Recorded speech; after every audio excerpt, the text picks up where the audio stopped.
नमस्कार दोस्तों, स्वागत है आपका भाई पढ़ ले के यूट्यूब चैनल पर। तो आपको पता है कि हम यूपीएससी सिविल सर्विसेज एग्जाम के प्रीलिम्स 2026 के लिए लास्ट 12 ईयर के प्रीवियस ईयर क्वेश्चंस को सॉल्व कर रहे हैं। और हम यहाँ पर हर दिन 15 क्वेश्चन सॉल्व करते हैं। एंड हम यहाँ पे सिंपली 15 क्वेश्चन को सॉल्व करके आगे नहीं बढ़ते, बल्कि हर एक क्वेश्चन का डिटेल्ड एक्सप्लेनेशन देखते हैं। अगर कोई पर्टिकुलर क्वेश्चन में इंपॉर्टेंट कीवर्ड है तो उस पर्टिकुलर कीवर्ड से रिलेटेड जितना भी स्टैटिक का पोर्शन है वो सारा का सारा पोर्शन कवर करते हैं। साथ ही साथ कुछ सेन ट्रिक्स देखते हैं। ये सेन ट्रिक्स और कुछ नहीं है बल्कि यूपीएससी की लैंग्वेज है। और अगर आप इस लैंग्वेज को समझ गए तो बहुत से ऐसी स्टेटमेंट्स हैं जो आप सही या फिर गलत कर सकते हैं और उससे आपका क्वेश्चन सॉल्व करने की पावर जो है वो बढ़ जाती है। बाकी आपको ये पता होना चाहिए कि ये क्लासेस मंडे टू फ्राइडे होती है एंड रोज दोपहर 2:05 पर मैं इन्हें इन लेक्चर्स को अपलोड कर देता हूं। अभी तक डे नंबर 1 से लेके डे नंबर 46 तक हमने 2014, 2015, 2016, 2017 एंड 2018 के प्रीवियस ईयर पेपर्स को कंप्लीट कर लिया है। एंड डे नंबर 47 मतलब लास्ट क्लास से हमने 2019 का प्रीवियस ईयर पेपर स्टार्ट किया था और आज है डे नंबर 48 जहां पर हम क्वेश्चन नंबर 16 से क्वेश्चन नंबर 30 को कंप्लीट करेंगे। ठीक है, तो अब बिना टाइम वेस्ट करे अपनी क्लास की तरफ बढ़ते हैं। अब देखिए, बस मैं एक चीज और आपको बता दूं, अगर मेरी स्पीड आप लोगों को स्लो लगती है तो आप वीडियो की स्पीड को 1.25 या 1.5 पे करके देख लेना। ठीक है, अगर किसी ने स्टार्टिंग का पोर्शन स्किप कर दिया हो तो उसे भी मैं बता देता हूँ। 2019 का प्रीवियस ईयर पेपर अभी हम सॉल्व कर रहे हैं और आज हम करेंगे क्वेश्चन नंबर 16 से लेके क्वेश्चन नंबर 30 तक को सॉल्व। ठीक है, हर क्वेश्चन से पहले मैं आपको 15 सेकंड दूंगा जैसे रोज की क्लास में देता हूँ। ठीक है, और अपना रिस्पॉन्स मुझे कमेंट सेक्शन में जरूर दिया कीजिए। उससे मुझे क्या होता है, मुझे मोटिवेशन मिलती है ना, और एनकरेजमेंट मिलती है। ठीक है, कि मैं और अच्छे से चीज़ें आपको एक्सप्लेन करूं। तो आप मुझे कमेंट सेक्शन में ज़रूर बताया करिए कि आपको क्लासेस कैसी लग रही है। बाकी पीडीएफ आपको यहाँ पर मिल जाती है, भाई पढ़ लेंगे टेलीग्राम चैनल पर। ठीक है, अब देखो, ये यहाँ पे दिया गया है विद रेफरेंस टू मियां तानसेन। ठीक है, अब आपको पता है कि तानसेन के बारे में आप सबने सुना ही है ना, कहाँ पे पढ़ा होगा आपने, मिडीवियल हिस्ट्री में पढ़ा होगा। ठीक है, तो अब इससे रिलेटेड यहाँ पे स्टेटमेंट्स दी गई है। आपको ये बताना है इनमें से कौन सा करेक्ट नहीं है। ठीक है, तो इसके लिए मैं आपको 15 सेकंड्स दे रहा हूँ। आप चारों स्टेटमेंट्स को पढ़ो, समझो, उसके बाद मैं आपको बताता हूँ क्या सही है और क्या गलत है। ओके, चलिए।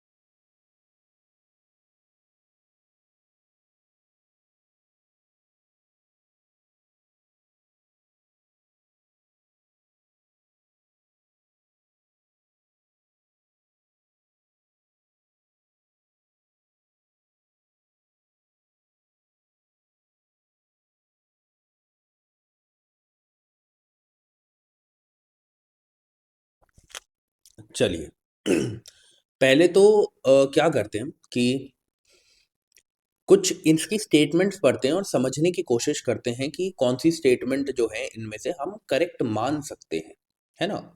फिर बाकी देखेंगे कौन सी नहीं करेक्ट होगी, है ना। देखो, पहली स्टेटमेंट को भी छोड़ देते हैं। अब देखो, इधर लिखा है Tansen composed dhrupads on Hindu gods and goddess. ठीक है, चलो, अब क्या है, इधर आपसे ये तो नहीं बोला कि इन्हीं गॉड की या इन्हीं गॉडेस की, या फिर ऐसा तो नहीं बोला, मतलब कोई पर्टिकुलर आपको डेटा तो नहीं दिया। बहुत ही क्या है, बहुत ही वेग स्टेटमेंट है, बहुत ही वाइड स्टेटमेंट है, कुछ एज सच डेटा नहीं दिया। और ऐसी स्टेटमेंट जब भी होती है उन्हें हम राइट मानेंगे। क्यों राइट मानेंगे? क्योंकि हमने अभी तक प्रीवियस ईयर क्वेश्चंस में देखा है कि जब भी वो किसी चीज को गलत करते हैं ना, तो वो उसमें कुछ ना कुछ एक्स्ट्रा डेटा या किसी स्पेसिफिकली एक जगह पे पॉइंट आउट करते हैं। ठीक है, तो अभी हम इस स्टेटमेंट को सही मान सकते हैं। ठीक है, बाकी इसके बारे में जो डिटेल्ड एक्सप्लेनेशन है हम इसके बात करेंगे। Tansen compose songs on his patrons. ठीक है, अब एक बात बताओ, क्या कुछ ये बोला कि इसी पेट्रन के लिए या पर्टिकुलरली कोई डेटा हो? नहीं। Composed songs on his patrons ये भी नहीं बोला, कोई डेटा भी नहीं दिया कि पर्टिकुलरली इसकी बात करी जा रही है। तो ऐसा तो हर कोई करता है, हर कोई करता है, चाहे वो कोई भी राइटर हो, पोएट हो, कोई भी हो। तो इस स्टेटमेंट में भी कुछ गलत नहीं दिख रहा। ठीक है, तानसेन इन्वेंटेड मैनी रागास। ठीक है, ऐसी ही रागास से रिलेटेड ही स्टेटमेंट हमें पिछले साल के प्रीवियस ईयर पेपर में मिली थी, जहां पर सेम टू सेम ऐसी ही स्टेटमेंट दी गई थी कि उन्होंने बहुत सारे रागास को कंपोज किया। ठीक है, अब आप देखो वहां पर भी वो स्टेटमेंट करेक्ट थी, क्योंकि पर्टिकुलरली बताया नहीं कौन से रागास, कोई डेटा नहीं दिया, कुछ नहीं दिया। ऐसी स्टेटमेंट जब बहुत ही वेग होती है, बहुत ही वाइड होती है, कुछ एज सच डेटा नहीं दिया होता है, यूजुअली वो स्टेटमेंट्स करेक्ट होती है। अब यहीं पे डेटा दिया था, देखो कि Tansen was the title given to him by emperor Akbar. अब आप देखो यहाँ पे बोला गया है कि एक एम्परर ने, अगर वो इसे ठीक करना चाहते तो वो यहां तक लिखते by him, by an emperor, किसी भी एम्परर ने किया होगा, बट उन्होंने एक नाम दे दिया और ये नाम गलत है। अगर आपको पता हो कि तानसेन अकबर ने नहीं दिया था, जो मियां वर्ड है वो अकबर ने दिया था, जो मियां वर्ड है वो अकबर ने इसे दिया था। अब जरा हम नॉलेज की तरफ बढ़ते हैं, क्योंकि नॉलेज के बिना तो कुछ भी नहीं है ना। आइए जरा, यहाँ पे हम किसकी बात करें? मियां तानसेन की। मियां तानसेन जो है उनका असली नाम था राम तन्नू पांडे। राम तन्नू पांडे। ठीक है, ये अकबर के कोर्ट में वन ऑफ दी नवरत्नास थे। ठीक है, इनको जो मियां नाम दिया था ये अकबर ने दिया था, और जो तानसेन नाम दिया था ये राजा विक्रमजीत ऑफ ग्वालियर ने दिया था। अब आपको समझ में आएगा कि वो स्टेटमेंट के साथ खेलते कैसे हैं। उन्हें पता है कि आपने कहीं ना कहीं ये पढ़ा है कि मियां तानसेन को जो नाम दिया गया था वो अकबर ने दिया था, पर आप एग्जाम में उस प्रेशर में कंफ्यूज हो जाते हैं कि मियां नाम दिया था या तानसेन दिया था, और वो वहीं पे आपके साथ खेलते हैं। तो अब जब भी आप हिस्ट्री पढ़ते हैं, मॉडर्न हिस्ट्री, मिडीवियल हिस्ट्री या फिर एंशंट हिस्ट्री, तो आपको इन्हीं चीजों को देखना है कि इसी डेप्थ के साथ चीजों को पढ़ना है। और बाकी अगर आप लैंग्वेज देखना चाहें तो मैंने आपको बोला है, जब तक वो कोई डेटा प्रोवाइड नहीं कर रहे, किसी स्पेसिफिकली किसी चीज पर एम्फेसाइज नहीं कर रहे, बहुत ही वेग डेटा, बहुत ही वाइड मतलब स्टेटमेंट दे रहे हैं, वो यूजुअली करेक्ट होती है। ठीक है, अब देखिए जरा, musical style, master of Dhrupad style. किसके मास्टर थे? ध्रुपद स्टाइल। अब देखो मैं आपको क्या कह रहा हूँ, मियां तानसेन से रिलेटेड बहुत सिंपल सिंपल स्टेटमेंट्स यहाँ पे दे दी। अगली बार अगर मियां तानसेन से रिलेटेड क्वेश्चन आता है तो वो बहुत ही ज्यादा डीप में क्वेश्चन पूछेंगे। इस वजह से मैंने यहाँ पे डेटा ऐड किया है, और जो भी मैंने यहाँ पर अभी आने वाले टाइम में मैं यहाँ पे मार्क करूंगा, प्लस जो भी यहाँ पे हाईलाइटेड है वो आपको पता होना चाहिए, वो आपको याद रखना है। ठीक है, कौन सी भाषा में ये अपने एपिक्स को लिखते थे, डिवोशनल कॉम्पोजिशंस को लिखते थे? ब्रज भाषा में। किसमें? ब्रज में। ठीक है, इनके बहुत सारे कॉन्ट्रीब्यूशंस थे, है ना, वो आप पढ़ सकते हैं, है ना। बहुत सारे न्यू राग्स बनाए थे इन्होंने, जैसे मियाँ की मल्हर, मियाँ की तोड़ी, दरबारी कन्हरा। ठीक है, ये सारी चीजें इन्होंने बनाई थी। जो इन्होंने कॉम्पोजिशंस बनाई थी टू प्रेज हिंदू गॉड्स, जैसे गणेश, शिव, विष्णु। अब उस स्टेटमेंट में बस इतना सा लिख दिया, आप कोई पर्टिकुलरली कोई ऐसे भगवान भी नहीं दिए कि जिसके बारे में बोला जाए कि हाँ इनके बारे में तो लिखा नहीं था। बहुत वाइड स्टेटमेंट है, हिंदू गॉड्स बहुत सारे हैं। ठीक है, तो किसके बारे में भी लिखा हो तो वो सच हो जाएगी स्टेटमेंट।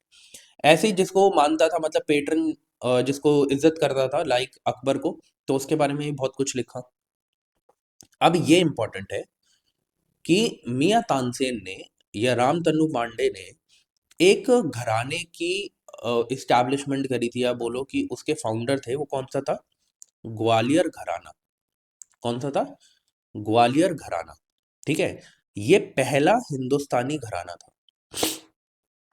क्या था? पहला हिंदुस्तानी घराना था, ये आपको याद रखना है। ठीक है, जब इनकी डेथ हुई तो इनकी जो डेथ हुई थी वो दिल्ली में हुई थी, बट इनका जो टॉम्ब था या इनको बरी जहाँ किया गया था वो था ग्वालियर में। ठीक है, सिग्निफिकेंस वगैरह ये सब चीज़ें आप पढ़ सकते हो, है ना। जो मेन मेन चीज़ें हैं वो मैं आपको बता देता हूँ, बाकी तो मैं आपको पीडीएफ प्रोवाइड करता हूँ यहाँ पे, तो आप उसके बाद इसे रिवाइज कर सकते हैं। ठीक है, आगे बढ़ते हैं। तो इधर मैंने मार्क कर दिया, हाँ। तो कौन सा करेक्ट नहीं है, ये करेक्ट नहीं है ना, क्योंकि मियां नाम अकबर ने दिया था, तानसेन नहीं दिया था।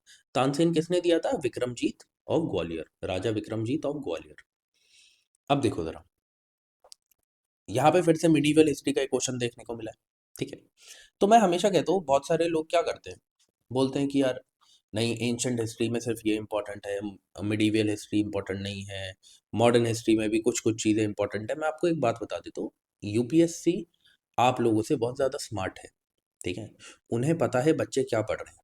हाँ, आपकी किस्मत अच्छी है कि आप जिस टाइम मॉडर्न हिस्ट्री बहुत अच्छे से पढ़ के गए और उस साल यूपीएससी का मन था मॉडर्न हिस्ट्री से क्वेश्चन बनाने का और आप करके आगे, बहुत अच्छी बात है, ठीक है। बट एटलीस्ट मैं आपसे क्या बोलता हूँ, मैं आपसे इतना बोलता हूँ कि आपको बहुत कुछ नहीं पढ़ना, कोई बात नहीं।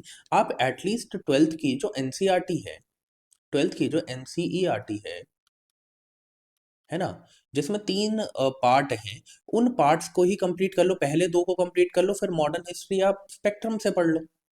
बट आप एंशंट हिस्ट्री और मिडीवल हिस्ट्री नहीं पढ़ना बहुत कुछ, तो एनसीईआरटी से ही तो पढ़ लो, कम से कम इतना तो कर लो।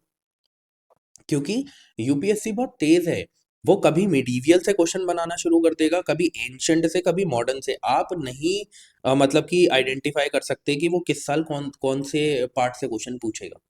तो आप स्पेक्ट्रम तो पढ़ते ही हैं, आप बस एनसीईआरटी पढ़ लीजिए, किसकी, पार्ट 1 एंड पार्ट 2, जो ट्वेल्थ की एनसीईआरटी है ना, थीम्स इन इंडियन हिस्ट्री की। और वो मैंने करवाना शुरू कर दी है। एंशंट हिस्ट्री में अभी पढ़ा रहा हूँ, मैंने एक लेक्चर इसका डाल दिया है, ठीक है, ट्वेल्थ की एनसीईआरटी का। आप वहां जाके भी देख सकते हैं, मैंने प्लेलिस्ट में अपडेट कर दिया है। एक लेक्चर हुआ है, एक लेक्चर अगले संडे आएगा, मैं पूरा एक चैप्टर ही एक क्लास में करवा दूंगा, ठीक है। अब इस क्वेश्चन पे आते हैं। Who among the following Mughal emperor shifted the emphasis from illustrated manuscripts to album and individual portrait? अब मैं 15 सेकंड दे रहा हूँ, इसको सोच लो, समझ लो, और उसके बाद हम देखते हैं क्या सही है क्या गलत है।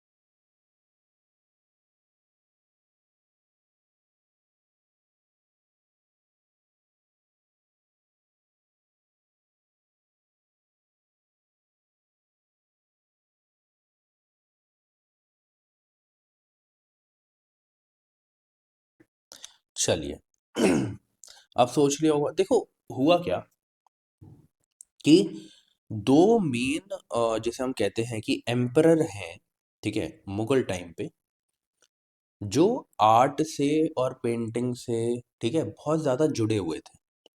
सबसे पहले आपको ये पता होना चाहिए कि जो मुगल स्कूल ऑफ पेंटिंग थी, Mughal school of painting,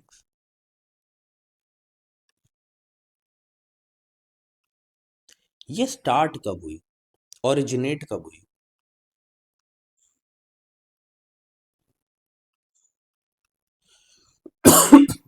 sorry, originate कब हुई? ये ओरिजिनेट हुई इन दी रियाइन ऑफ अकबर, ठीक है। तो ओरिजिनेट यहां पे हुई, मैं लिख भी देता हूं, इन 1560 एडी, ठीक है। बट अगर आपसे पूछा जाए, ओरिजिनेट तो यहां पे हो गई, बट जेनिथ पे कब पहुंची? जेनिथ, जेनिथ का मतलब क्या है? Highest point.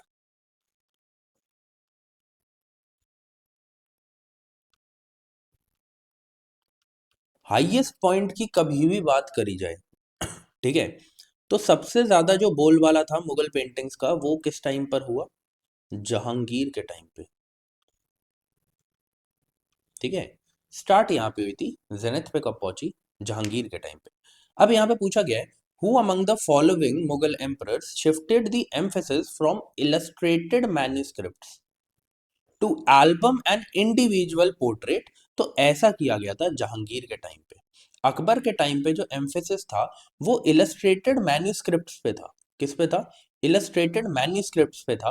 बट जब बात हुई एल्बम की या इंडिविजुअल पोर्ट्रेट की, ये बात होने लगी जहांगीर के टाइम पे। अब आप बोलेंगे ये सारी चीजें कहाँ पे हैं? ये सारी चीजें जब आप एनसीईआरटी पढ़ेंगे तो आपको वहां पे ये चीजें समझ में आएगी। ठीक है, मैं नहीं कहता कि आप एक बारी में बैठ के सब कुछ पढ़ लो, ऐसे कभी होगा भी नहीं। ठीक है, मैं आपको एक हफ्ते में एक लेक्चर दे रहा हूँ 3 to 4 आवर्स का। ठीक है, उसमें मैं एक चैप्टर खत्म कर रहा हूँ। आपके पास पूरा वीक है, चाहे आप उसके बाद उसे आधा घंटा 1 घंटा बैठ के रिवाइज करो। ठीक है, उससे क्या होगा, आपको धीरे धीरे चीजें समझ में आएगी। एक बार बैठ के आप सोचते हो कि मैं रट्टा मार के सब कुछ याद कर लूँ, तो वो नहीं हो सकता। आपके पास बहुत सारे सब्जेक्ट्स हैं, जब तक दूसरे सब्जेक्ट पे पहुंचोगे पहला सब्जेक्ट भूल चुके हो। तो अगर आप ये करने की कोशिश करेंगे तो फिर आप गलती कर रहे हैं। ठीक है, तो धीरे धीरे चीजों को समझना और याद करना शुरू करो। ठीक है, एक बारी में नहीं होगा, 4-5 रिवीजन में सब कुछ होगा।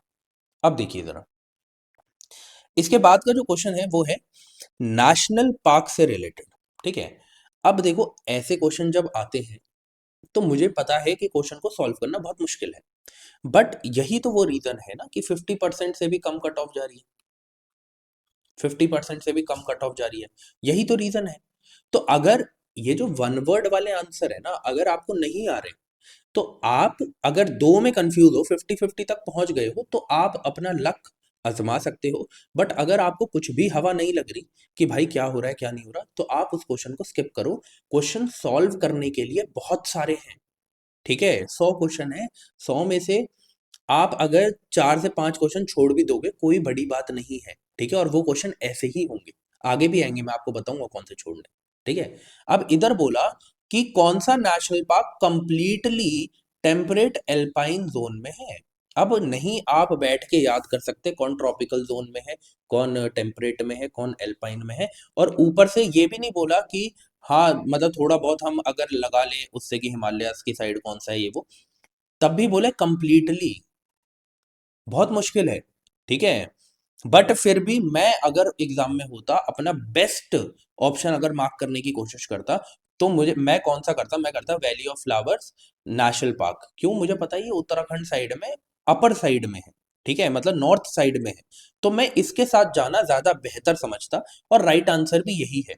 बट फिर भी मैं बोलूंगा कि नाम धापा नेशनल पार्क और valley of flowers national park में प्रॉब्लम हो सकती थी, क्योंकि नाम धापा नेशनल पार्क कहाँ पे है? अरुणाचल में, अरुणाचल प्रदेश में। और ये भी एल्पाइन जोन को टच करता है, but the thing is this कि ये ट्रॉपिकल टू एल्पाइन में फैला हुआ है। ट्रॉपिकल टू एल्पाइन में फैला हुआ है, तो इसीलिए थोड़ा सा मुश्किल होता। मैं भी 50-50 तक पहुंचता, नाम धापा national park and valley of flowers national park. But फिर भी मुझे पता है मैं इसी के साथ जाता, क्योंकि मुझे पता है कि ये नॉर्थ ऑफ उत्तराखंड में है।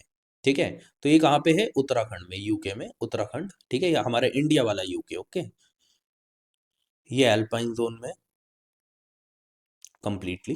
ठीक है, उसके बाद बात करें कि नेओरा वैली नेशनल पार्क कहाँ पे है? ये वेस्ट बंगाल में है, वेस्ट बंगाल में है। ठीक है, और ये कैसे जोन में? ये टेम्परेट जोन में है, जोन में है। ठीक है, वहीं पे बात करें मानस नेशनल पार्क, तो ये तो सबको ही पता होगा, बहुत सिंपल है, असम में। ठीक है, और ये कैसे जोन में है? ट्रॉपिकल या सब ट्रॉपिकल, थोड़ा साउथ साइड में, इस वजह से ट्रॉपिकल या फिर सब ट्रॉपिकल भी बोल सकते हैं।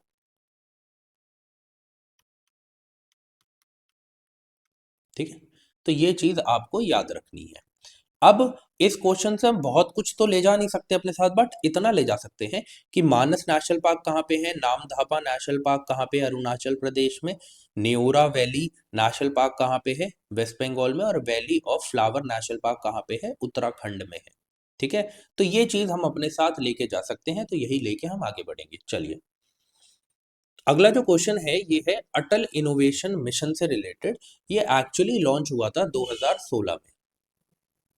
ठीक है, अब जब ये 2016 में लॉन्च हुआ है, तो ये इस साल के लिए भी इंपॉर्टेंट हो जाता है। क्यों? क्योंकि अब 2026 में इसे 10 साल पूरे हो जाएंगे, और जब 10 साल पूरे हो जाएंगे तो जब एक बार इससे एक सिंपल क्वेश्चन पूछा जा चुका है कि ये कौन सी मतलब कि किसके अंडर सेटअप हुआ था, तो अब मैं आपको लिख के दे रहा हूं, अगर क्वेश्चन आता है तो बहुत डीप में पूछा जाएगा, ऊपर से 10 साल हो गए हैं। तो आप इस बात को याद रखना कि अब जब 10 साल हो गए तो इसे पढ़ना है डीप में, और उसके लिए मैंने आपके लिए डेटा आगे ऐड किया है। फिर भी मैं आपको 10 सेकंड दे रहा हूँ, क्वेश्चन छोटा है, आप सोच लीजिए, समझ लीजिए, फिर मैं आपको बताता हूँ क्या सही है और क्या गलत है।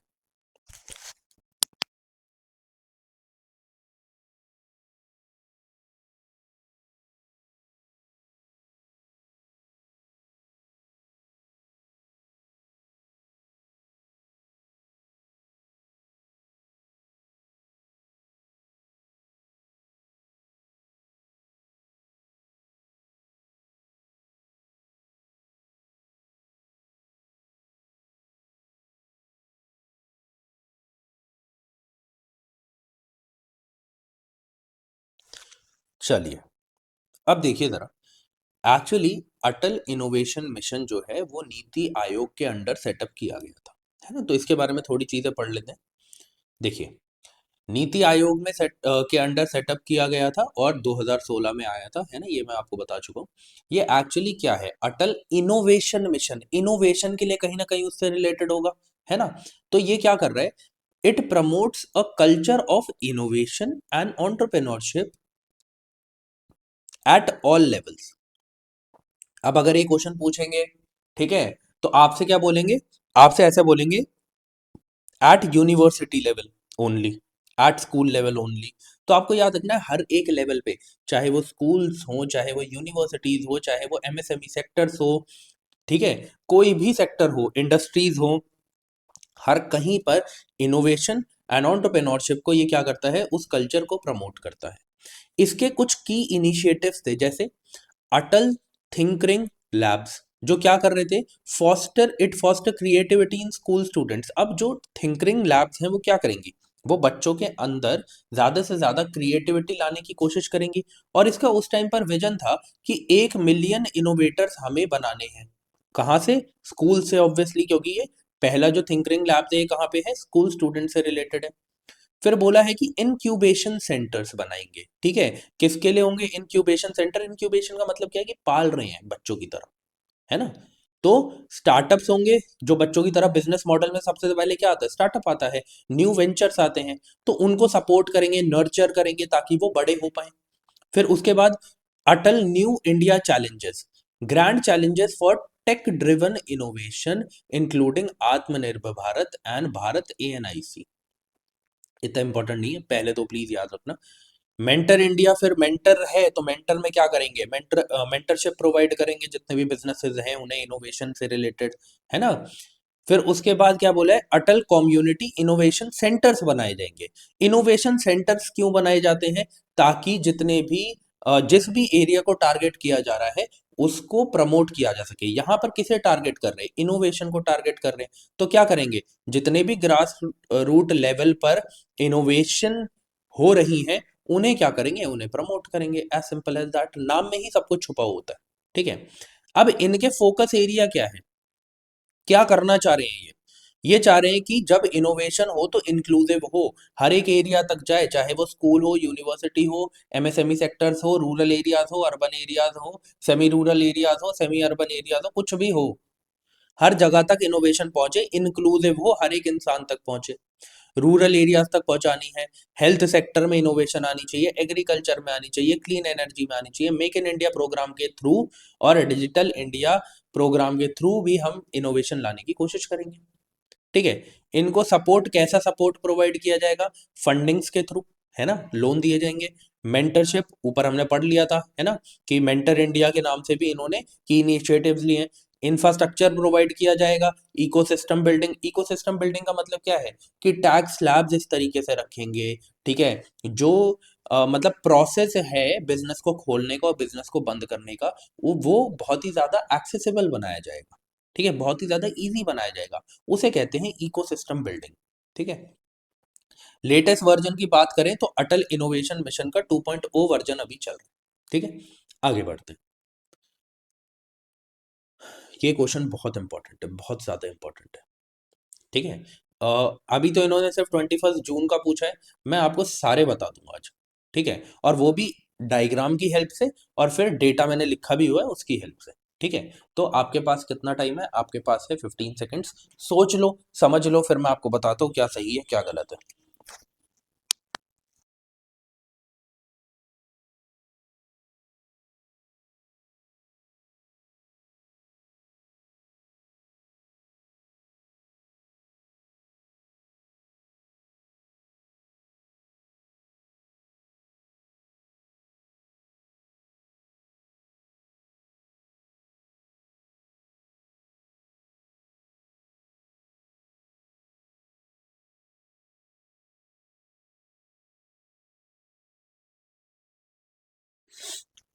चलिए, अब देखिए जरा।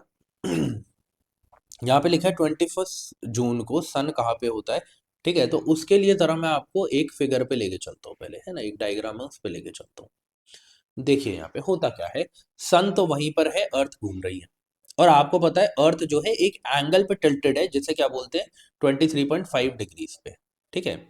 अब देखो, जब भी अर्थ इसके अराउंड घूम रही है, तो क्या होगा, कभी कभार आपको ये देखने को मिलेगा कि सन की जो रेज हैं वो नॉर्दर्न हेमिस्फेयर पे ज्यादा है, कभी साउदर्न हेमिस्फेयर पे ज्यादा है, ठीक है, साउदर्न हेमिस्फेयर पे ज्यादा है, कभी नॉर्दर्न हेमिस्फेयर पे ज्यादा है। अब होता क्या है, ठीक है, अब सन के अराउंड अर्थ घूम रही है, ठीक है। जब भी अर्थ आपको इस साइड देखने को मिल रही है, ठीक है, पहले मैं इस साइड वाले समझा देता हूँ, तो आपको दिखेगा एक बार नॉर्दर्न हेमिस्फेयर पे ज्यादा सन है, जब जून 20 से 22, मतलब मेनली बोला जाता है जून 21, ठीक है। इसमें जो नॉर्दर्न हेमिस्फेयर है, नॉर्दर्न हेमिस्फेयर पे सन की रेज डायरेक्ट होती हैं और ज्यादा पड़ रही होती हैं, तो इसीलिए जब सन की रेज ज्यादा है तो यहाँ पे समर्स चल रहे हैं, तो इसीलिए इसे समर सोलिस्टिस बोलते हैं। अब क्या हुआ, जब आप देखेंगे इसका एकदम उल्टा होगा इसके सामने। अब क्या है कि नॉर्दर्न हेमिस्फेयर में सन की रेज डायरेक्ट नहीं है, कहां पर है, साउदर्न हेमिस्फेयर में। तो इस वजह से नॉर्दर्न हेमिस्फेयर जो है वहां पे आपको विंटर्स देखने को मिल रही है, तो क्या बोलेंगे इसे, विंटर सोलिस्टिस। मैं एक देसी भाषा में समझा रहा हूं ताकि याद रहे, ठीक है। अब आप देखो, अब इसका उल्टा होता है यहाँ पर, जब हम ऊपर नीचे की बात करेंगे तो हम नॉर्दर्न पोल और साउदर्न साउदर्न पोल की बात करेंगे, ठीक है। अब आप देखो, जब सन इस तरफ से है तो ये ऊपर क्या है, ये नॉर्दर्न पोल है, नॉर्दर्न पोल पे आपको लाइट देखने को मिल रही है, तो ये वो टाइम है जिस टाइम 2400 घंटे, जिस टाइम 2400 कह रहा हूं, जिस टाइम 24 घंटे आर्टिक, आर्टिक के ऊपर क्या रहता है, आर्टिक के ऊपर सन रहता है, और कभी सेट नहीं करता अगले 6 महीने के लिए। मतलब 6 महीने के लिए आर्टिक रीजन जो है उसके ऊपर सन 24 घंटे, मतलब कि वहां पे उजाला रहेगा।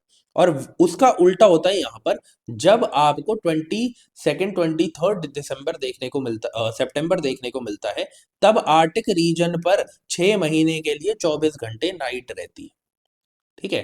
तो ये प्रोसेस है। तो आपको 4 डेट याद रखनी है, एक आपको याद रखना है 21 जून, ऐसे ही मार्च 2021, दिसंबर 2022 और सितंबर 2023, ये डेट्स आपको याद रखनी है, ठीक है। जून में जो होता है उसका उल्टा होता है दिसंबर में, मार्च में जो होता है उसका उल्टा होता है सितंबर में। अब आप इस इमेज को, इस फिगर को अपने दिमाग में छाप लो, ठीक है, ताकि अगली बार आपको कोई दिक्कत ना हो। अब इसी को समझाने के लिए यहाँ पे टेक्स्ट भी दिया गया है। क्या बोला गया है, समर सोलिस्टिस के टाइम पर earth earth tilt is most towards the sun in one hemisphere, जो कि कौन सा है, नॉर्दर्न हेमिस्फेयर। मैंने क्या बोला, ऐसे ही याद रखना है, जून में गर्मी पड़ी हुई होती है, जून में गर्मी पड़ी हुई होती है, तो इसका मतलब क्या है, सन डायरेक्टली हमारे ऊपर है, तो सन जो है वो किसकी तरफ, मतलब कि अर्थ जो टिल्टेड है सन की तरफ, वो किस तरफ टिल्टेड है, नॉर्दर्न हेमिस्फेयर की तरफ टिल्टेड है। इस बात को आपको समझना है, मतलब सन की रेस डायरेक्टली नॉर्दर्न हेमिस्फेयर पे आ रही है, कब, जून में गर्मी होती है। और अब यहां पर आप देखोगे दिसंबर के टाइम पर ठंड होती है, इसका मतलब क्या, सन हमसे दूर जा चुका है, वो साउदर्न हेमिस्फेयर की तरफ जा चुका है, साउदर्न हेमिस्फेयर पे वो क्या कर रहा है, साउदर्न हेमिस्फेयर पे वो अपनी रेस को दे रहा है। यहाँ पे भी आएंगी बट यहाँ पे डायरेक्ट नहीं है, इस वजह से क्या है, हमें यहाँ पे ठंड देखने को मिलती है, ऐसे याद रखना, ठीक है। तो विंटर सोलिस्टिस में क्या होगा कि जो सन है वो हमसे दूर जा चुका है, नॉर्दर्न हेमिस्फेयर से दूर जा चुका है, तो अब किस तरफ चला गया, वो साउदर्न हेमिस्फेयर की तरफ चला गया। ठीक है। अब उसके बाद हम देखते हैं वेर्नल या स्प्रिंग इक्विनॉक्स। वेर्नल कौन सा है, नीचे वाला। वेर्नल कौन सा है, नीचे वाला, याद रखना। मतलब किसकी बात चल रही है, मार्च की बात चल रही है। इस टाइम पे आर्टिक रीजन पे क्या देखने को मिल रहा है, सन देखने को मिल रहा है। ठीक है। तो वेर्नल स्प्रिंग में हमें क्या देखने को मिलेगा, मार्च 2021 की बात चल रही है। और जो अर्थ का एक्सिस है इजंट टिल्टेड टुवर्ड्स और away the sun, so the day and night are nearly equal globally. Globally, ठीक है, मतलब कि हमें क्या देखने को मिल रहा है कि नॉर्दर्न हेमिस्फेयर हो या साउदर्न हेमिस्फेयर, डेज जो है वो इक्वल है ना। यही हमें मार्च में देखने को मिलता है कि डेज जो है इक्वल होते हैं। बट आर्टिक में ऐसा नहीं हो रहा। आर्टिक में हमें क्या देखने को मिल रहा है, आर्टिक में मतलब कि नॉर्थ पोल में हमें क्या देखने को मिल रहा है कि 6 मंथ तक डे लाइट रहेगी। डे लाइट रहेगी 6 मंथ तक, मतलब 24 घंटे। ठीक है। इसको हटा दो, ये चैट जीपीटी से उठाया था तो इसने इसकी वो दे दी है। ठीक है। अब देखो जरा, एंटार्क्टिक पे क्या होगा। एंटार्क्टिक पे south pole tilts away, beginning its 6 month of darkness. तो जो आर्टिक में हो रहा है उसका ऑपोजिट कहाँ पे होगा, एंटार्क्टिक में। तो एंटार्क्टिक में आप यहाँ पे डायग्राम में देखो, क्या आपको अंधेरा देखने को मिल रहा है। हाँ जी, हमें तो अंधेरा देखने को मिल रहा है। और जब अंधेरा देखने को मिल रहा है मतलब आर्टिक में, सॉरी एंटार्क्टिक में आर्टिक का उल्टा होगा। एंटार्क्टिक में अब हमें अंधेरा देखने को मिलेगा अगले 6 महीने। ठीक है। और उसका ही ऑपोजिट किस में होता है, वेर्नल का ऑपोजिट होता है ऑटो ऑटमनल फॉल में, जैसे ऑटमनल इक्विनॉक्स भी बोलते हैं। ठीक है। उसमें इसका उल्टा हो जाएगा। जब आर्टिक में यहाँ पे हमें डे लाइट देखने को मिलती है, तो आर्टिक में अ, हमें क्या देखने को मिलेगा, यहाँ पे पोलर नाइट देखने को मिलेगी 6 महीने के लिए। और उस टाइम पर क्या हो रहा था एंटार्क्टिक में कि डार्कनेस थी, अब यहाँ पे डे लाइट आ जाएगी। बस इतना आपको याद रखना है और कुछ भी नहीं है। ये पूरा का पूरा सिस्टम ऐसा है। 4 डेट्स आपको याद रखनी है। 4 डेट्स मैं मार्क कर देता हूँ। ये दोनों तो आपको याद हो जाएंगे आराम से, समर सोलिस्टिस, विंटर सोलिस्टिस। थोड़ा सा वेर्नल और ऑटमनल का देख लेना। ठीक है। बार बार पढ़ के डायग्राम को देख के याद होना चाहिए, इसके ऊपर क्वेश्चन आएंगे। अगर जून 21 पूछा गया है ना, तो बाकी सारी डेट्स भी पूछी जा सकती है। तो अब इसका आंसर क्या हो जाएगा, 21 जून को does not set below the horizon of Arctic circle, does not set below the Antarctic का तो कोई मतलब ही नहीं है। ठीक है। इक्वेटर का भी मतलब नहीं है। इक्वेटर का मतलब कब होता है, इक्वेटर का मतलब तब होता है जब वो हमसे ऑटोनोमल ऑटोमनल इक्विनॉक्स की बात करे या फिर वेर्नल इक्विनॉक्स की बात करे, तभी इक्वेटर का काम आएगा। ठीक है। जब तक इन दोनों की इक्विनॉक्स की बात नहीं कर रहे हैं, तो जब भी इक्वेटर के ऊपर है ना, तभी ये दोनों इक्विनॉक्स हो सकते हैं, तभी डे एंड नाइट इक्वल होंगे। तो यहां से तो हटा दो इसको भी। ट्रॉपिक ऑफ कैप्रिकॉर्न का तो कोई अभी मतलब नहीं है। क्यों, क्योंकि 21 जून का मतलब क्या है, देखो मैं ऐसे भी बता देता हूँ आपको, ऐसे शायद आपको और अच्छे से याद रहे। इधर मैं डायग्राम बनाता हूँ आपके लिए, क्या पता है ऐसे ये वाला डायग्राम आपको याद हो जाए। मैंने भी यही वाला याद किया था। ठीक है। ये मान लो ये हमारी अर्थ है। ठीक है। इस तरीके से सन जाएगा, इस तरीके से, ऐसे बस याद रखना है इसको। ठीक है। अब सन जो है, ठीक है, समझ लो ये ट्रॉपिक ऑफ कैप्रिकॉर्न है, ट्रॉपिक ऑफ कैंसर है। सन यहां तक जाएगा, फिर यहां से वापस इधर आएगा, तो सन ऐसे मूव करेगा, ये मान लो। ठीक है।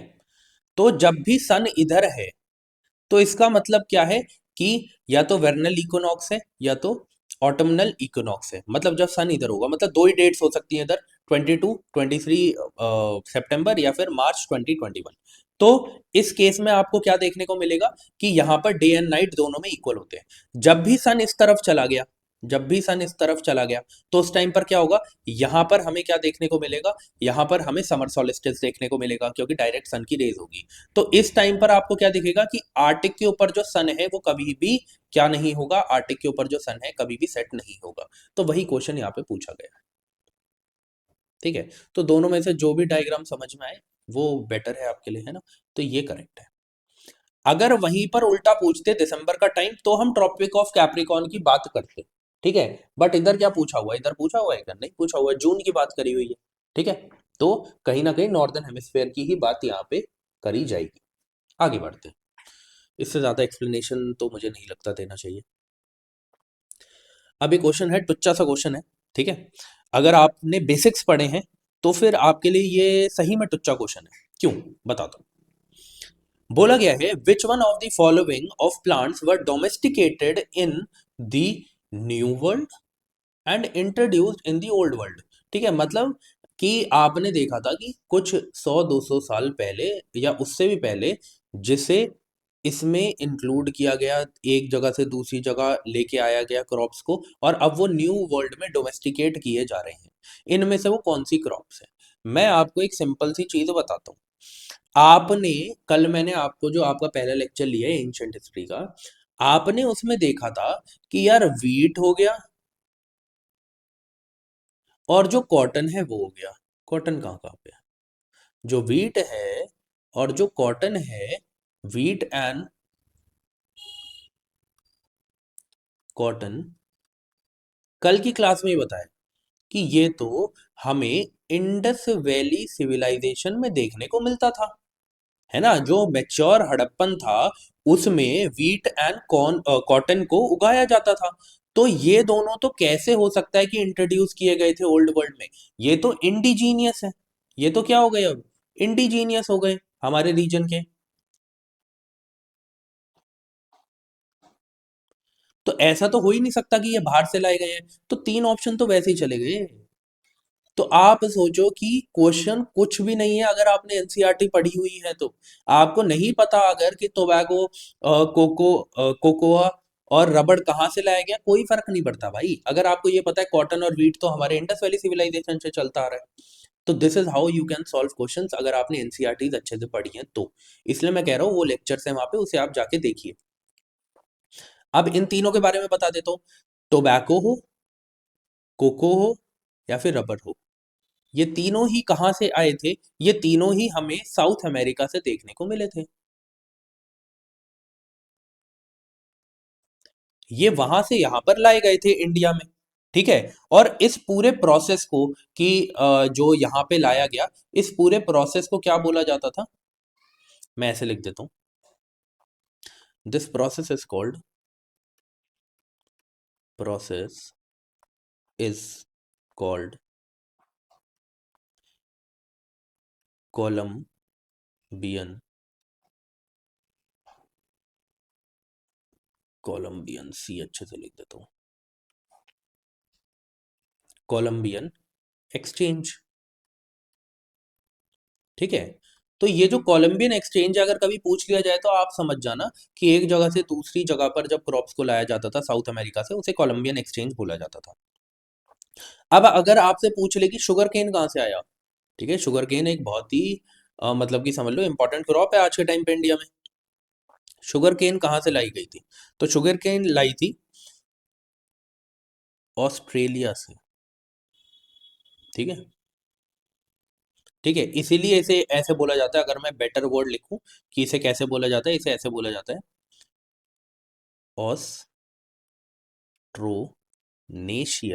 तो ऑस्ट्रेलिया से आई है, ठीक है, ऑस्ट्रोनेशियन ट्रेड किया जाता था। और उसके बाद अगर एक और इम्पोर्टेंट है रबड़। रबड़ तो चलो मैंने बता ही दिया है, ब्राजील से लाते थे। साउथ अमेरिका में भी कहाँ से लाते थे इसे? ब्राजील से, ठीक है। और कोई इंपॉर्टेंट क्रॉप है? नहीं, इसके बारे में आपको बता दिया, वीट और कॉटन के बारे में।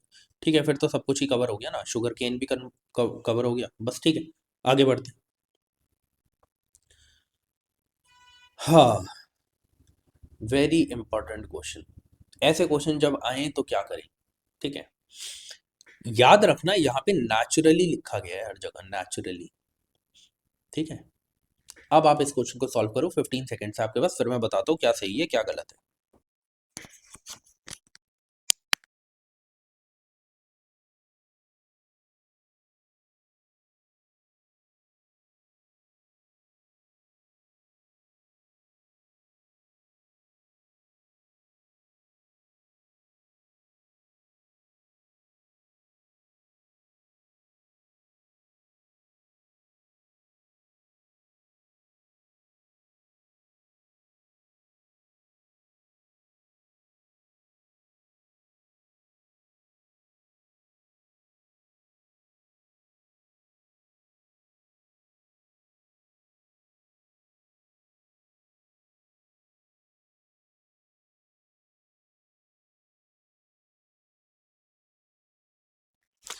चलिए, देखिए यहाँ पे क्या लिखा हुआ है।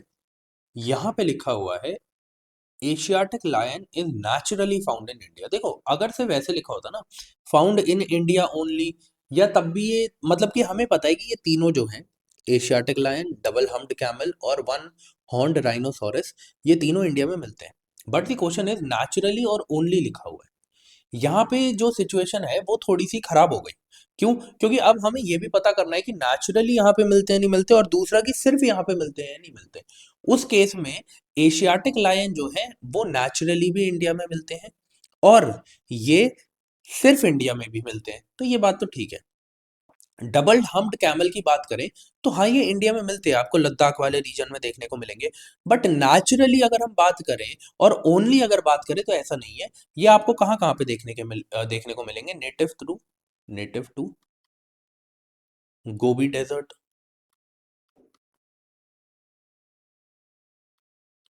मंगोलिया। इंडिया की अगर मैं बात करूं तो इंडिया में कहाँ देखने को मिलेंगे आपको? इंडिया में भी लिख दूं अगर, तो लद्दाख। ठीक है। और कहाँ देखने को मिलेंगे? कजाकिस्तान, उज्बेकिस्तान, हर जगह। कजाकिस्तान,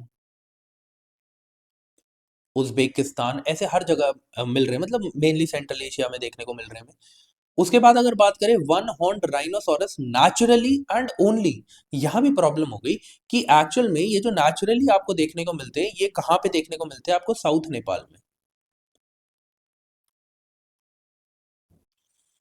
और अगर इंडिया की बात करें, इंडिया में आपको ये कहाँ देखने को मिलेंगे? आपको पता है, एक बहुत बड़ा नेशनल पार्क है जिसमें इनकी लार्जेस्ट पॉपुलेशन हमें देखने को मिलती है। वो कौन सा है? काजीरंगा। Kaziranga national park. और ये काजीरंगा नेशनल पार्क कहाँ पे है? असम में है। ठीक है। मैं ऐसे लिख भी देता हूँ, यहाँ पे हमें लार्जेस्ट पॉपुलेशन देखने को मिलती है इसकी। ऐसे लिखते हैं और अच्छे से, होम टू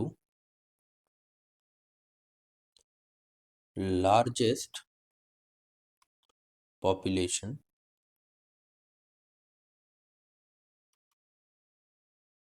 ऑफ, या फिर इन इंडिया।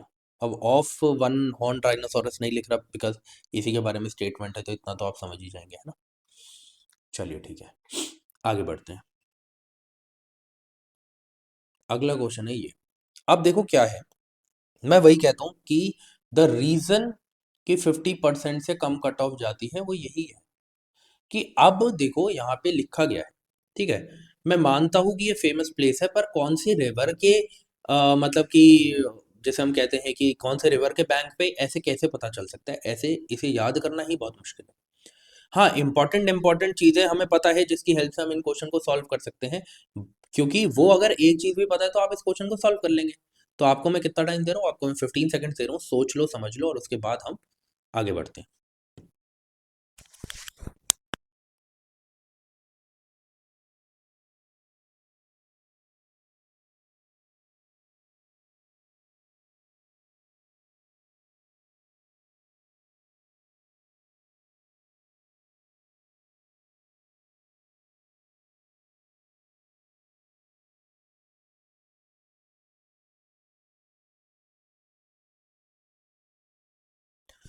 चलिए, देखिए, अभी क्या है ना, पंधरपुर जैसे ये दे रखा है यहाँ पे, ये कहाँ पे आपको पता होनी चाहिए? महाराष्ट्र में। अब मुझे नहीं पता था, मान लो मुझे नहीं पता, मुझे क्या पता यार कौन सी रिवर के साइड में है। ठीक है। फिर तिरुचिरापल्ली की बात अगर हम करें तो ये कहाँ पे हमें पता है? ये तमिलनाडु में। ठीक है। बट कौन सी रिवर पे, ये भी नहीं पता। हम्पी की बात करूं, हम्पी मुझे पता है यार, ये तो विजयनगर एम्पायर जो थी उसकी कैपिटल थी। अब विजयनगर एम्पायर जो था, वो हमें पता है उसकी जो कैपिटल हम्पी है, वो तो तुंगभद्रा रिवर के साइड में थी, उसके बैंक पे थी, वहां से तुंगभद्रा रिवर निकलती थी। तो अब मुझे समझ में आ गया कि क्या इस क्वेश्चन में कैच था। कैच यही था कि हमें हम्पी पता होना चाहिए था। हमें हम्पी पता होना चाहिए था। अगर हम्पी पता होता, 3 3 3 तीनों कटे, ये ठीक हो गया। तो ये किसके साइड में थी? तुंग भद्रा रिवर। ठीक है। ये पता बस आपको होना चाहिए था। तो उससे समझ में आ गया ये गलत है, और फिर तो दो ही ऑप्शन बच रहे हैं जो इधर ठीक दिए गए हैं, ठीक है। तो उस हिसाब से इस क्वेश्चन को कर सकते हो। बट अगर ऐसी चीज भी कुछ ऑप्शन वाइज नहीं पता चल रही है, तो मैं यही कहूंगा यार 50% से कम कट ऑफ जाती है, थोड़ा सा देख लो। 5 से 6 क्वेश्चन, 7 क्वेश्चन, 8 क्वेश्चन तो मेरे को लगता है छोड़ने ही पड़ेंगे। अगर आप 90 अटेम्प्ट करके आ भी रहे हैं अपनी प्रेजेंस ऑफ माइंड से, तो बहुत अच्छी बात है, ठीक है। आगे बढ़ते हैं। बोला गया है, in a given year in India, official poverty lines are higher in some states than other because। ये क्वेश्चन जो था ना, ये कंफ्यूजिंग क्वेश्चन था। बट फिर भी मैं आपको कहता हूँ, आप दिमाग लगाओ, फिर मैं आपको बता दूं कि आपको इसे कैसे सोचना था, ठीक है।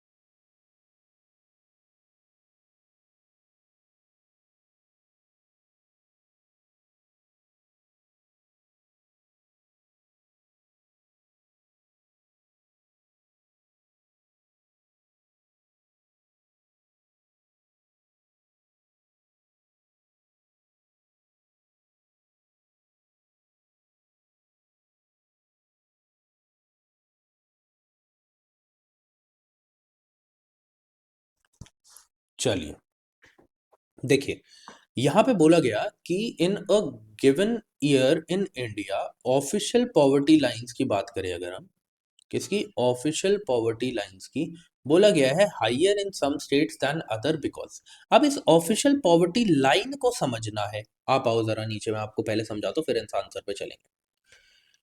पॉवर्टी क्या है? पॉवर्टी इज अ स्टेट और कंडीशन इन विच पर्सन और community lakhs the financial resources and essentials for the minimum standard of living. अगर आप इतना पैसा नहीं कमा पा रहे हैं कि आप मिनिमम स्टैंडर्ड ऑफ लिविंग को भी जी पाए, या फिर बोलूं कि एंजॉय कर पाए, तो ऑब्वियसली आप पॉवर्टी में हैं, ठीक है। Poverty means that income level of employment is so low that basic human needs can't be met. Simple सी बात है। वहीं पर हम बात करते हैं ऑफिशियल पॉवर्टी लाइन की। अब ऑफिशियल पॉवर्टी लाइन में आप देखेंगे तो यहाँ पे है कि are higher in some Indian states than other because. जो प्राइस लेवल है ना, मान लीजिए मैं आपको बोलता हूं कि आपको एक बार मुंबई में रहना है, और फिर वहीं कहता हूं मैं आपको रूरल एरियाज में रहना है। यहाँ पे कॉस्ट ऑफ लिविंग बहुत ज्यादा है। यहाँ पे अगर आप रेंट करने जाएं चीजें, तो शायद एक डिसेंट लिविंग, मतलब कि हाउस आपको 30 to 40 K में मिले। डिसेंट बोल रहा हूँ, ठीक है। अब वो और ज्यादा लाविश जाएंगे तो फिर तो पता नहीं कितना लाख 2 लाख पहुंचेगा। बट अगर मैं डिसेंट बोल रहा हूँ तो आपको इतना खर्च करना पड़ेगा। वहीं पे रूरल एरिया में शायद यही काम 10,000 में भी हो जाए, ठीक है। यहाँ पर आपको अगर पर्टिकुलरली एक समझ लीजिए कि कुछ भी चीज लेनी है, तो यहाँ पर आपको पता है कि प्राइसेस काफी ज्यादा मिलेंगे। लाइक आपको अगर बेसिक नीड है आपकी कि मुझे खाना खाना है जाके, आपको खाना खाना है जाके, तो सस्ते सस्ते होटल में भी काफी यहाँ पे रूरल एरिया के मुकाबले में ज्यादा, मतलब कि आपको महंगा खाना मिलेगा। तो मतलब जो बेसिक नीड्स हैं उसे पूरा करने में इस एरिया में ज्यादा पैसा लग रहा है, इन एरियाज में कम पैसा लग रहा है। तो वही बोल रहे हैं कि जो कॉस्ट ऑफ लिविंग है ना, वो वेरी कर रही है फ्रॉम स्टेट टू स्टेट, क्योंकि कुछ स्टेट ज्यादा डेवलप्ड हैं, कुछ स्टेट कम डेवलप्ड हैं। तो यही बोला है कि requiring more income to buy some basic necessities, not directly because of varying poverty rates. मेरे को पता है बी ऑप्शन में जो ए ऑप्शन में जो है वही कंफ्यूजन होता है, कि वहां पे लिखा गया था कि पॉवर्टी रेट्स की वजह से ऐसा हो रहा है, बट पॉवर्टी रेट्स की वजह से नहीं हो रहा। ये इस वजह से हो रहा है क्योंकि किसी स्टेट में तो आपको ज्यादा इनकम चाहिए बेसिक नेसेसिटीज पूरी करने के लिए, और कुछ स्टेट में आपको कम पैसा चाहिए, कम इनकम चाहिए बेसिक नेसेसिटीज को पूरे करने के लिए। उस वजह से जो पॉवर्टी लाइन है वो डिफर करती है। तो जो पहली दो स्टेटमेंट थी ना, उनमें ही सबको दिक्कत हो रही थी कि poverty rates vary from state to state. ऐसा नहीं है। पॉवर्टी लाइन का हाइयर या लोअर होना डायरेक्ट रिलेशन रखता है प्राइस लेवल कैसे है हर एक स्टेट में बेसिक नेसेसिटी को पूरा करने के लिए। तो इस वजह से यूपीएससी ने भी यही आंसर दिया था। ओके, तो ये चीज आपको याद रखनी है। आगे बढ़ते हैं, ठीक है। तो वही जो मैंने आपको बता दिया वही यहाँ पे लिखा हुआ है, the poverty line reflects the cost of fixed basket of goods. Fix basket of goods मतलब कि वो चीजें जो नेसेसिटी हैं, जो हर एक आदमी को जीने के लिए चाहिए, ठीक है, वो बास्केट ऑफ गुड्स जो है उनकी जो कॉस्ट है वो रिफ्लेक्ट करती है कि पॉवर्टी लाइन ऊपर जाएगी या नीचे जाएगी। ठीक है। कई स्टेट्स में उन्हीं को ग्रैब करने के लिए, उन्हीं चीजों को यूज करने के लिए आपको ज्यादा पैसे भरने पड़ेंगे, कुछ में कम। ओके। आइए 25th क्वेश्चन में। यहां पर आपको दो टेक्निक्स दे रखी है, cirrus cloud thinning and injection of sulphate aerosol into the stratosphere. ऐसा क्यों किया जाता है, क्यों नहीं किया जा सकता है जाता है, आप सोचिए समझिए, मैं आपको बताता हूँ फिर क्यों किया जाता है ऐसा। ठीक है।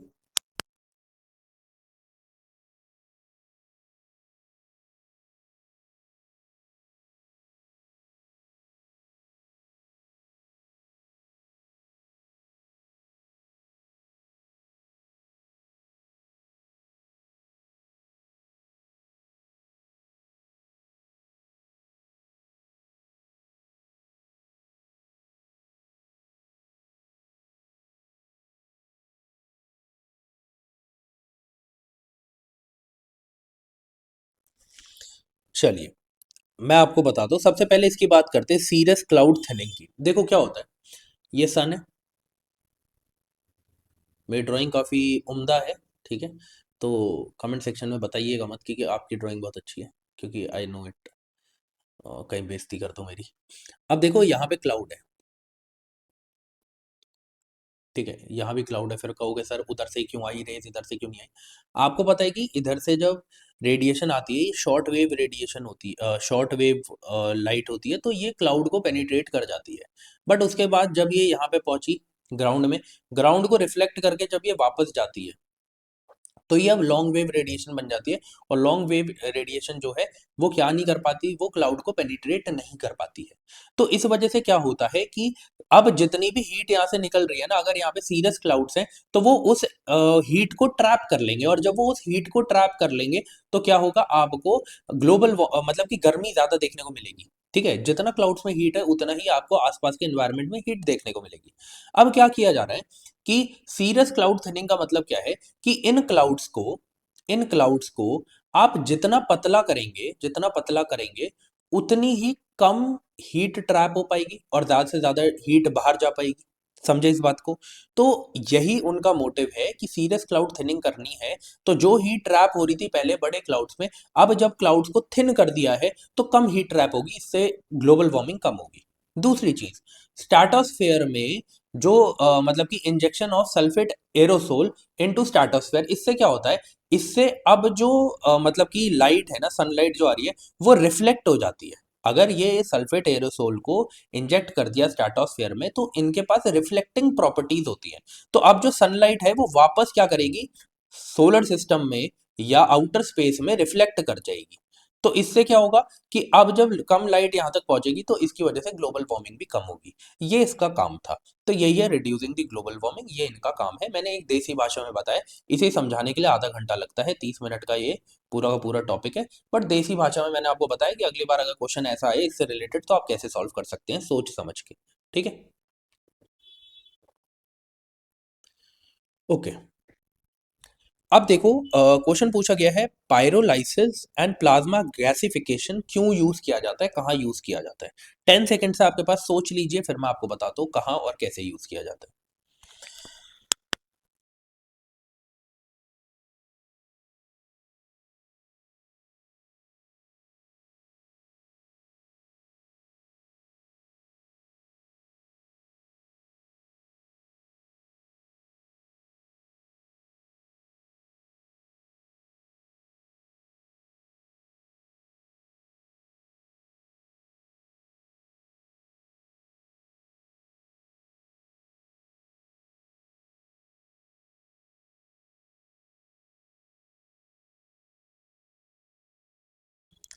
चलिए अब देखिए, मैं पहले आपको समझा देता हूँ फिर आपको समझ में आ जाएगा कि क्या है।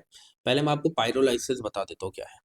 पायरोलाइसिस का मतलब क्या है, ये क्या करता है, जो ऑर्गेनिक वेस्ट होता है उसको हीट करता है, बट कहाँ पे, एब्सेंस ऑफ ऑक्सीजन में। मतलब क्या है, एन एरोबिक रिएक्शन है ये, ठीक है। तो मतलब कि यहाँ पर ऑक्सीजन की प्रेजेंस में हीट नहीं कर रहे हैं या ऑक्सीजन की एब्सेंस में हीट कर रहे हैं, तो उसकी वजह से जो आपको बाय प्रोडक्ट देखने को मिलता है वो क्या देखने को मिलता है, एंड प्रोडक्ट, चार, बायो ऑयल और सिनगैस। सिनगैस का मतलब समझ लो जैसे कार्बन मोनोऑक्साइड हो गया, ठीक है। वहीं पर प्लाज्मा गैसिफिकेशन में यहाँ पे आपको दो चीजें देखने को मिली, ऑर्गेनिक वेस्ट और एब्सेंस ऑफ ऑक्सीजन। अब प्लाज्मा गैसिफिकेशन की बात करते हैं। यहाँ पर एक्सट्रीमली हॉट प्लाज्मा को यूज किया जाता है। क्या यहाँ पे ये बोला गया कि एब्सेंस ऑफ ऑक्सीजन या ऑर्गेनिक वेस्ट है? नहीं बोला गया। तो मतलब यहाँ पे क्या किया जा रहा है, ये दोनों प्रोसेस अलग है। इधर एक्सट्रीमली हॉट प्लाज्मा को यूज किया जाता है और क्या किया जाता है, वेस्ट को एटोमाइज किया जाता है। एटोमाइज का मतलब क्या है कि एटम्स की जितने मतलब कि समझ लो कि छोटे छोटे पार्टिकल्स में कन्वर्ट किया जाता है, ठीक है।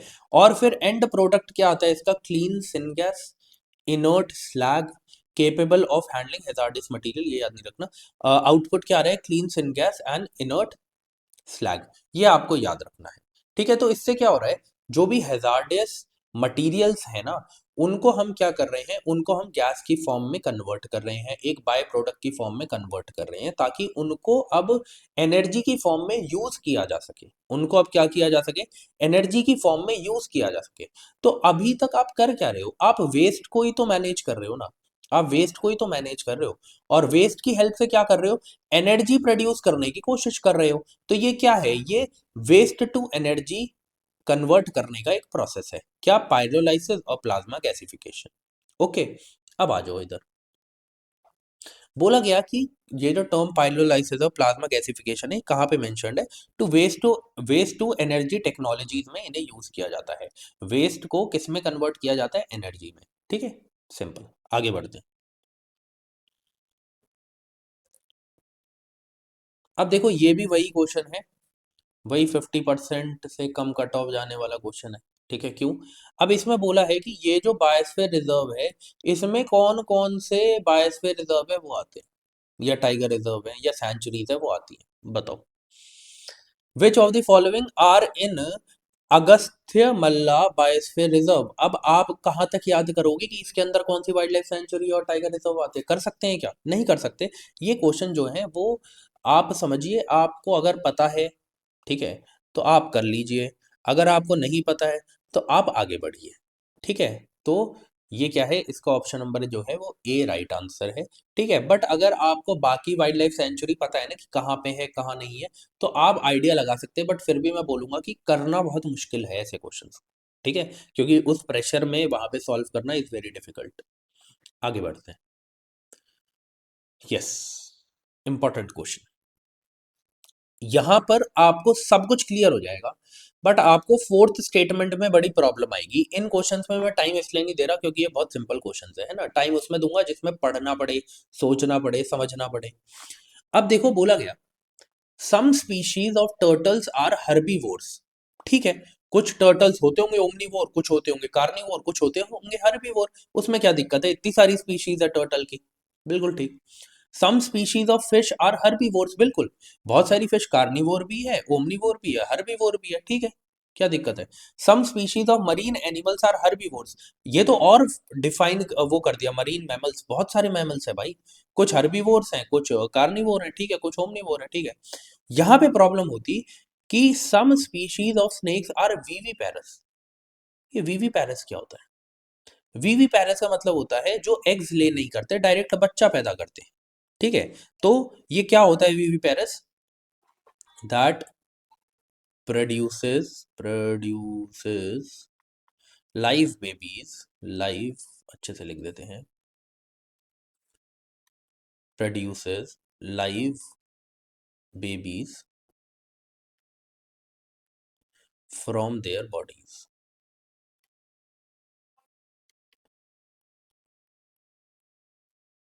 बॉडीज, ठीक है। अब देखो आगे एक और चीज लिख देता हूं, रादर देन एग्स। आपको पता है स्नेक्स जो है वो अ, मतलब कि क्या करते हैं, एग ले करते हैं, ठीक है।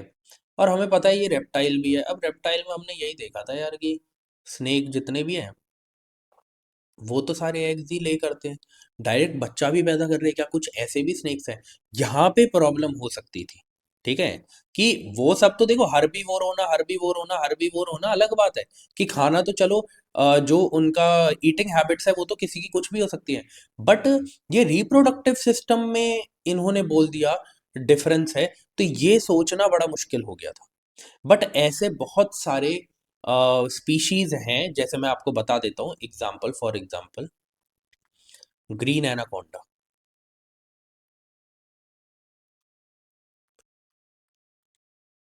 ये वीवीपैरस है, ये डायरेक्टली बच्चा ले करते हैं इंस्टेड ऑफ एग्स, ठीक है? तो ये स्टेटमेंट भी कहीं ना कहीं सही है, ठीक है? तो अगर मैं भी होता ना एग्जाम में बैठा हुआ, तो मैं भी शायद इसी क्वेश्चन पे या इसी स्टेटमेंट पे रुक जाता, कि क्या यार ऐसे भी स्नेक्स होंगे डायरेक्टली बच्चा पैदा करे, क्योंकि हमारी नॉलेज में तो आज तक वही है जो एग्स ले करते हैं, ठीक है?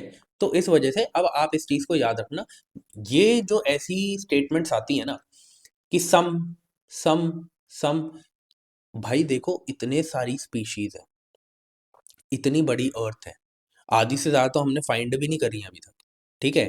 तो उनकी ईटिंग हैबिट्स कुछ भी हो सकती हैं।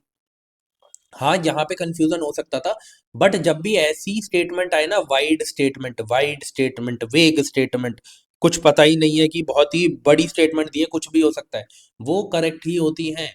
और वो आपने यहाँ पे भी देख लिया, फोर्थ स्टेटमेंट में भी। तो ये मैं आपको हिस्ट्री में भी समझा के आया, और यहाँ इन्वायरमेंट वाले क्वेश्चन में भी समझा रहा हूँ।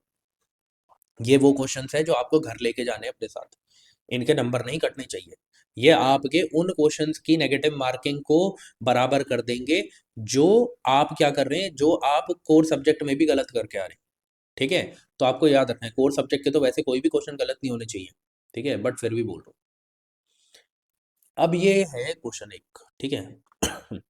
अब ये भी थोड़ा वही है कि यार 50% से कम वाला अगर आता है तो आता है, नहीं आता कैसे करोगे आप? आपको क्या पता कि कावेरी रिवर में ब्लू फिन्ड महसीर मिलती है या नहीं मिलती, ठीक है?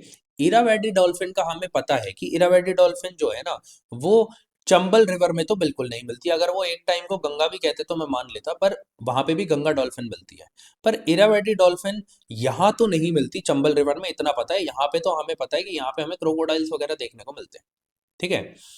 तो मुझे पता था सेकंड ऑप्शन तो करेक्ट नहीं हो सकता, और सेकंड ऑप्शन से ही आप इसे कर सकते हैं, ठीक है?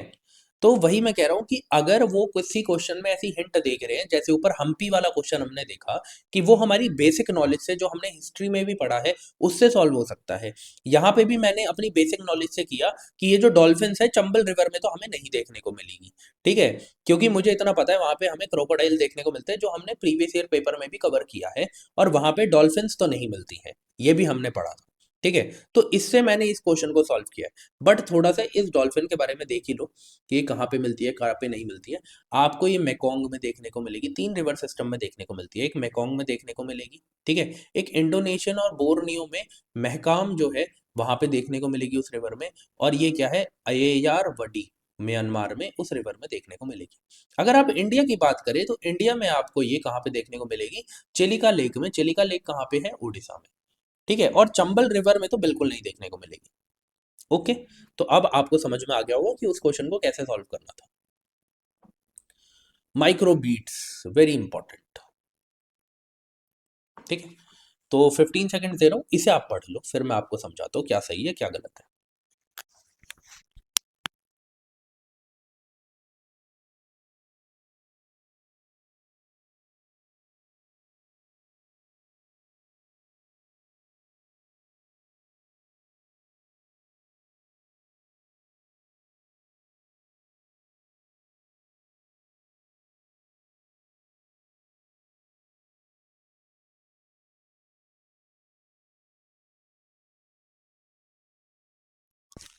चलिए, देखिए, ये जो माइक्रोबीट्स होती है ना, ये क्या होती है, ये बहुत ही छोटे पार्टिकल्स होते हैं, टाइनी पार्टिकल्स। आगे मैंने प्योर इन्फॉर्मेशन लिखी है, आप देख लेना, बट मैं आपको बता देता हूँ, ये स्मॉल पार्टिकल्स होते हैं। ये आपके ना स्किन केयर प्रोडक्ट्स में देखने को मिलते हैं, जैसे कि फेस वॉश हो गया, ठीक है? स्क्रब हो गया, ठीक है? स्क्रब,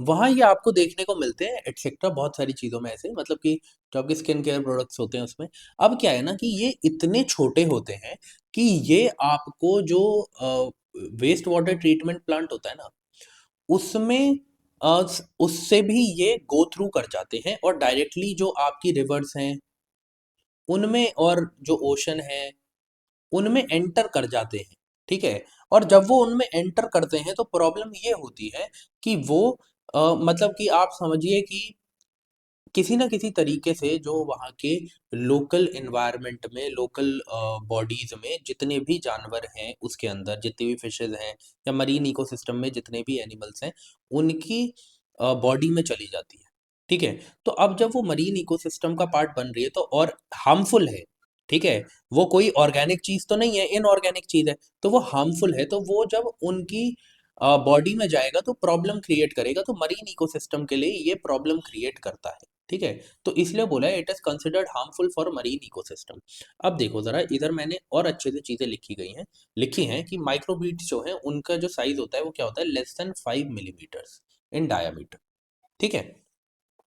प्रोडक्ट जैसे आपको बॉडी वॉश में, टूथपेस्ट में, एक्सफोलिएंट्स में, बल्किंग एजेंट्स में, इन सारी चीजों में देखने को मिलता है। अब प्रॉब्लम क्या है कि ये ना एक्यूमुलेट हो जाता है, उनकी फूड चेन में घुस जाता है, उनकी बॉडी में एक्यूमुलेट हो जाता है, तो उससे क्या होगा, उससे प्रॉब्लम होगी, तो इकोलॉजिकल हार्म प्रोवाइड करता है, ठीक है। इकोलॉजिकल हार्म करता है, ठीक है। तो ये सारी चीज़ें हैं माइक्रोबीट से रिलेटेड, कुछ एज सच इम्पोर्टेंट नहीं था, बहुत ही स्टेटमेंट ऐसी थी जो आप करंट अफेयर्स में पढ़ते रहते हैं। तो करंट अफेयर्स में हम ऐसी चीज़ें कवर करते हैं, तो करंट अफेयर के सेशंस भी आपको देखने को मिल जाएंगे, ठीक है। प्लेलिस्ट बनाई हुई है मैंने यूट्यूब पे, आप वहाँ पे जाके उसे देख सकते हैं, ठीक है। आपको बहुत ज़्यादा हेल्प होगी। अब हम मिलते हैं अपनी नेक्स्ट क्लास में, कल हम क्वेश्चन करेंगे 31 से लेके 45 तक, ठीक है। तो तब तक के लिए जय हिंद।